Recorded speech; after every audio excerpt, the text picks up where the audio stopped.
اذان کی آواز ختم ہوئی تو بچے ایک ساتھ مسجد میں داخل ہوئے۔ امام صاحب نے ان سب کو دیکھا اور مسکرا کر کہا، اللہ تمہیں برکت دے، آج مسجد میں پھر سے زندگی لوٹ آئی ہے۔ چاروں دوست پہلی صف میں بیٹھ گئے، دلوں میں سکون اتر رہا تھا۔ نماز کے بعد امام صاحب نے ان سے پوچھا، بیٹو، آج مسجد میں اتنے بچے کیسے آئے؟ فیض الرحمان نے ہچکچاتے ہوئے کہا، ہم نے جنگل کی کہانی سنائی، چڑیا اور اس کی ماں کا ذکر کیا اور سب کو وعدہ دلایا کہ ہمیں ایک دوسرے کا سہارا بننا ہے۔ امام صاحب کی آنکھوں میں خوشی کے آنسو آ گئے۔ انہوں نے سب بچوں سے کہا، یہی اسلام کا اصل سبق ہے، جب تم محبت، عزت اور مدد کرو گے تو اللہ تمہیں عزت دے گا۔ اس دن کے بعد سب بچوں نے فیصلہ کیا کہ وہ روز شام کو کچے مکان میں جمع ہوں گے۔ وہاں کہانیاں سنائی جاتیں، سبق دیے جاتے اور قرآن کی آیاتیں پڑھی جاتیں۔ آہستہ آہستہ یہ چھوٹا سا کلب پورے گاؤں میں مشہور ہو گیا۔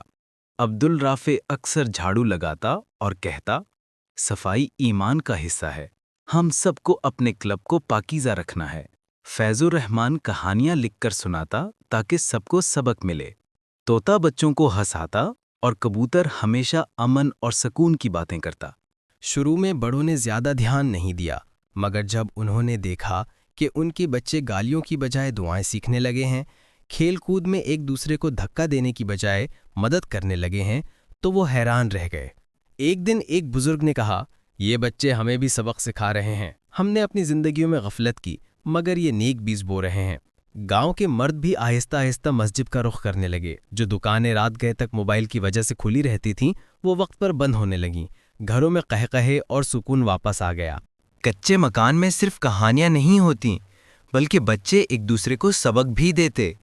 چھوٹے جھوٹ نہیں بولیں گے، سب مل کر صفائی کریں گے، بڑوں کی عزت اور چھوٹوں سے پیار لازم ہے۔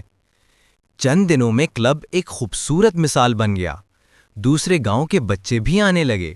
ایک شام جب سورج غروب ہو رہا تھا اور گاؤں کی مسجد روشنیوں سے جگمگا رہی تھی، عبدالرافع نے کہا، دیکھو، پہلے مسجدیں ویران تھیں، لوگ موبائل میں گم تھے، مگر آج پھر سے اللہ کا ذکر گونج رہا ہے۔